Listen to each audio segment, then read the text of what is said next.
3X Lex, right back in the building, steadily grinding. All right, guys, I'm back today for more early impressions of the Super Console X Pro. I just got it in a couple days ago. Very impressed.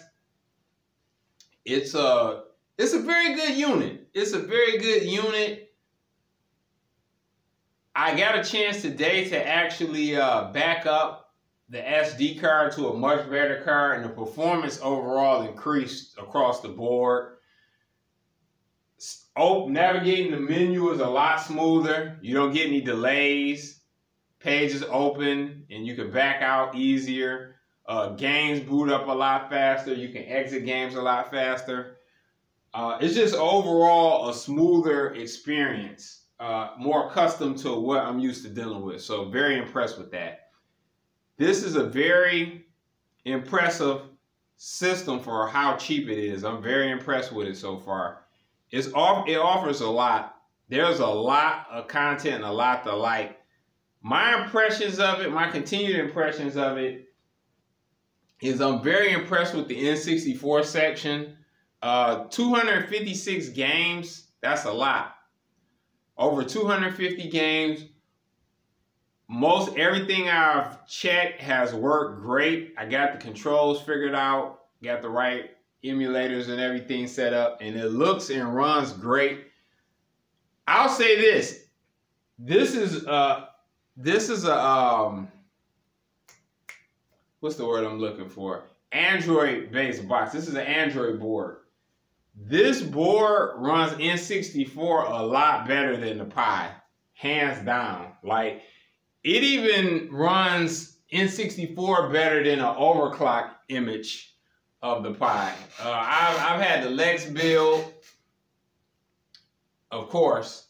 I overclocked Batocera builds on the Pi 4, and this N64 section blows that away. It's not perfect. It's still some games like Killer Instinct, Cruising USA that cause issues, but just overall performance of games like F-Zero are like perfect. It's like, honestly, in a lot of ways, the N64 kind of even rivals the PC builds, which is very impressive considering the power of the system.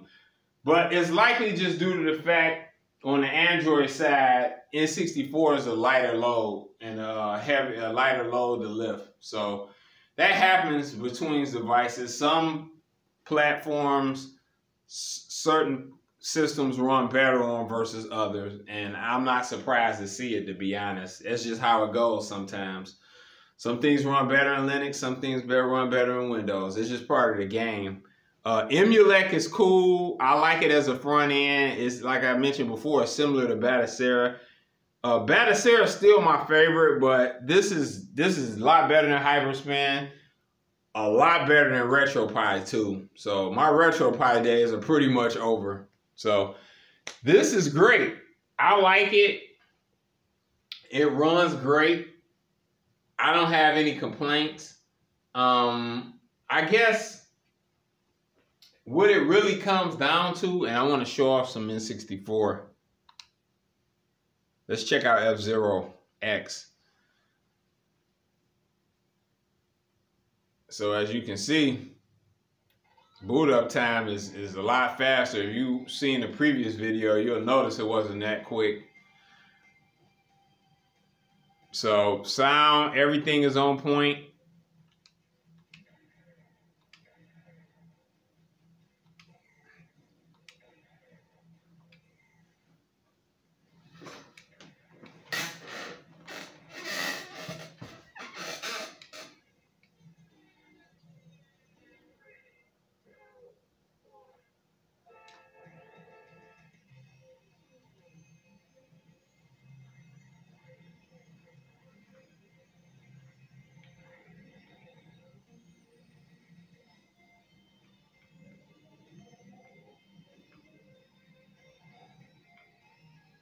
Yeah, as you can see, F-Zero runs fantastic. It's a solid 60, which is very impressive.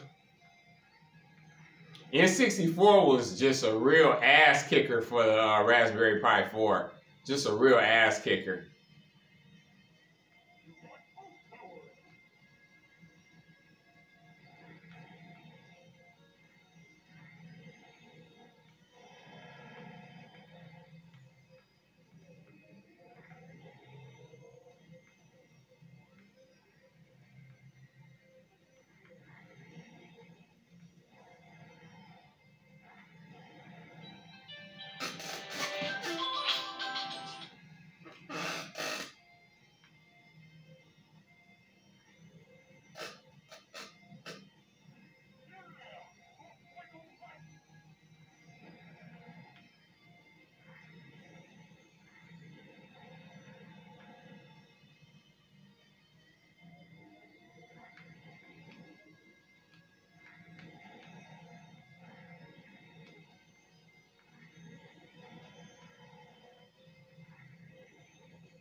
Whoa.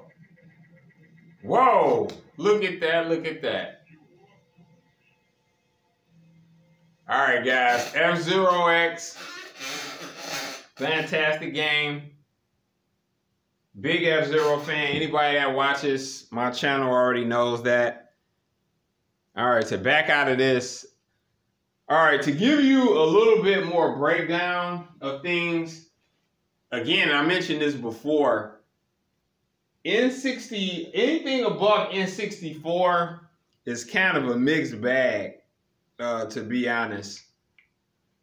DS is cool, but once you start talking the Thomas Wave, PSP, those platforms,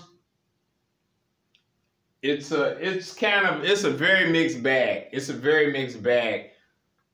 Some of the a good amount of the games work okay. A few run full speed, but overall, those platforms aren't super stable on this device. I would say this is mainly a great device for N64, DS, MAME, of course, and all of the elder platforms, Neo Geo, 32X, Super Nintendo, Sega Genesis, NES, Master System. All of those platforms are great, are fantastic. TurboGrafx is great. Those are going to be great. PlayStation's great, and you have a huge selection, but as I mentioned before, all the games work, but they've removed, to add more games and buy up more space, they've removed all of the soundtracks from all of the PlayStation games. So the games work full speed, they look great, and they function well. However, there's no background music at all in any of the PlayStation games, which is, it's kind of unusual. It's not necessarily a deal breaker. If you like to listen to other music while you play your video games, it might not be. And to be fair, it's a whopping 700 games in here. So tons of cool import games, which is a surprise. Even Tobal 2 is on here. Xanax.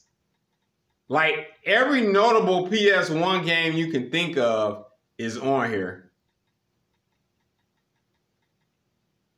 So you really can't beat this collection.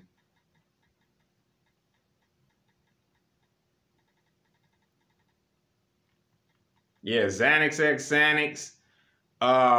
Hey man, the Compile team. I've covered this before. Shout out to the Compile team, man. I know they're no more, but man, they made Blazing Lasers back in the day. Tons of great shooters over the years. I think this was kind of like their last hurrah, and Japanese only, but I remember hearing about it a lot. I didn't have it back in the day, so I was happy to finally play it. And fantastic shooter. They're the originators of Blazing Lasers, TurboGrafx 16's finest hour, in my opinion. So, hey, but just every PlayStation game you can think of is here. I haven't run into anything that doesn't work. Everything works full speed. You can turn on the shaders and smooth some things out. Hey, everything you can think of. But again, the soundtrack isn't working. So if you go to something like Rival Schools,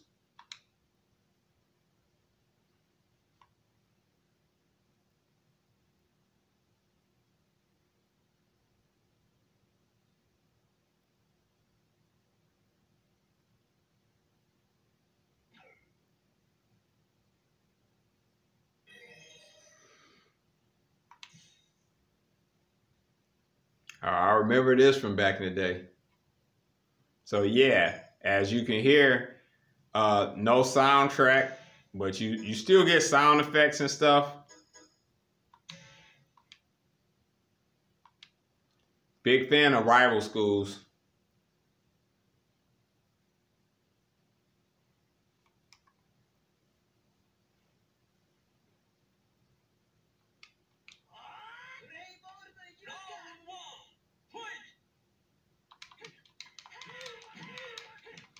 This game kind of had cool looking backgrounds. It kind of followed the Tekken style graphically of the early Tekken games. But these kind of took it to another level. A lot more detail, a lot more animation and stuff going on, even though they were just plain bitmap backgrounds.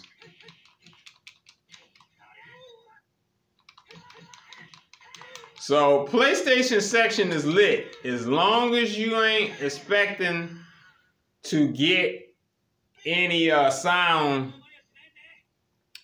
tracks within the games, you'll be happy. So that's my opinion. Load times are of course quicker. That's for sure. I remember how long the load times were with this game between rounds. It was annoying. Still love the game though. Played a lot of it.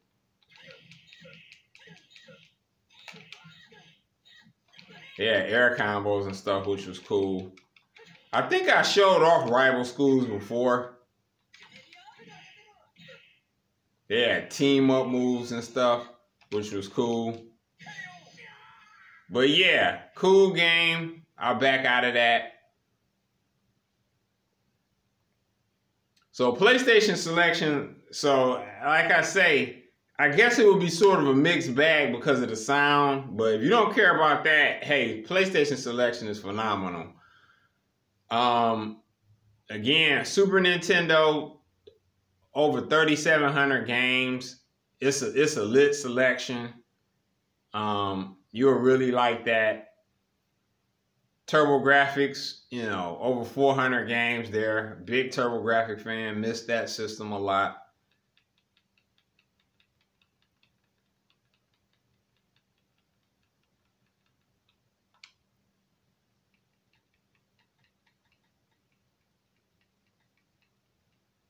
Yeah. Now to the arcade section.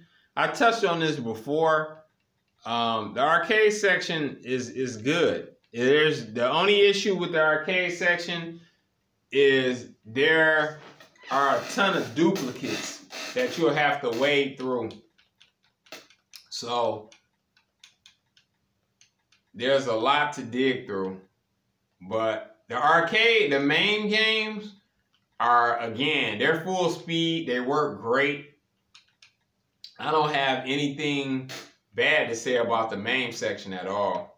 You just have to make sure you pick the right emulators, and you should be good to go. Check out Violent Storm, one of my faves.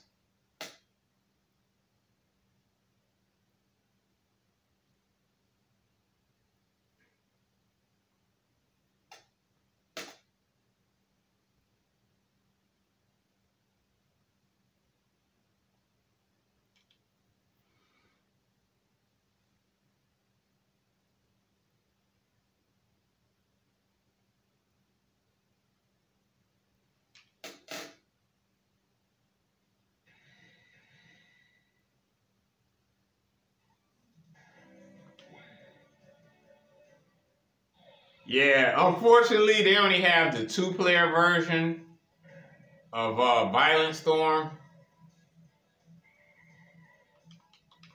Even though they do have 4-player rounds on here. I'll say this too, because I didn't talk a lot about the controllers yesterday.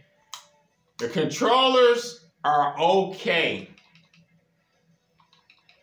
I will give them probably about a C+. They're okay for something like this. They aren't going to be great for fighting games. The Logitech controllers, which are plug and play, are a big upgrade.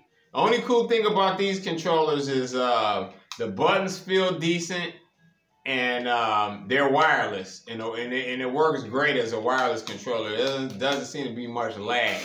So that's huge. But the directional section of these, there's a lot of float in it. It's just, you're better off playing these games with the analog stick.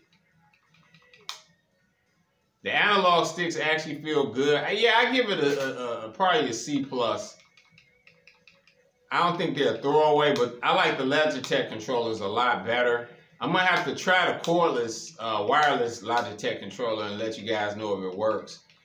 But the PSXN arcade sticks or the Logitech controllers work great. The arcade controls that I use for my Excalibur Dragon Slayer work great with this device also. So it's definitely works great.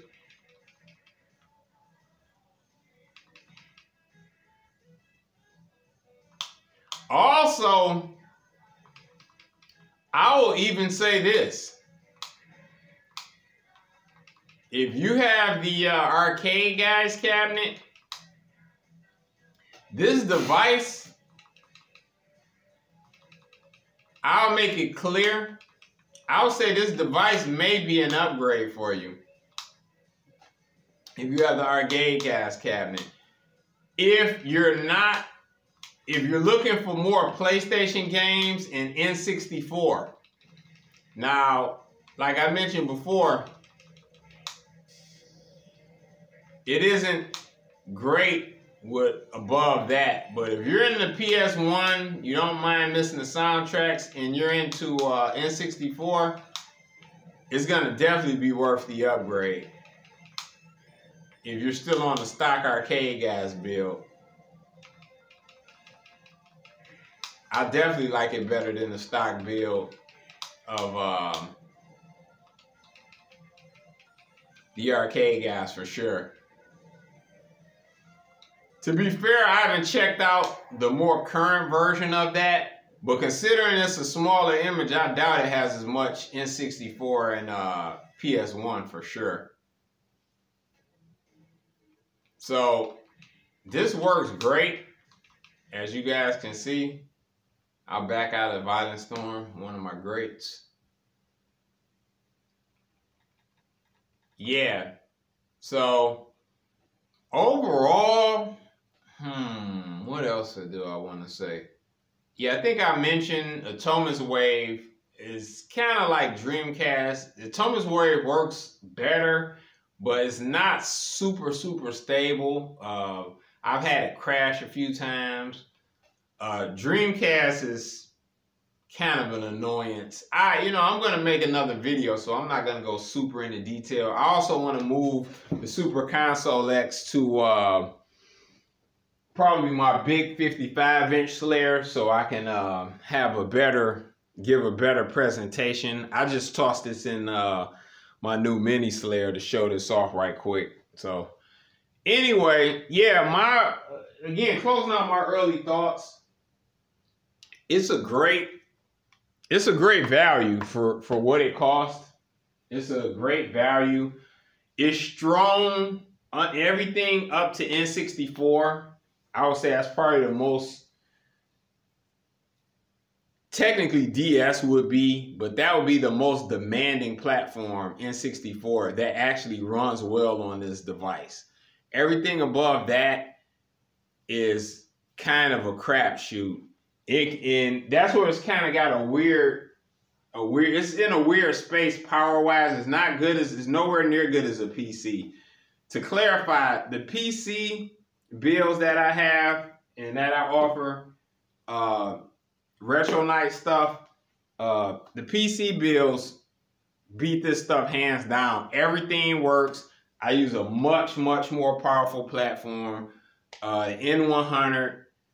That machine, 16 whole gigs of RAM, Iris Xe GPU section, quad-core processor. It's just, it's no comparison to something like this from a power perspective. But the crux of that is all of that power is not needed to run up the N64 though. And that's the thing. It's not really needed.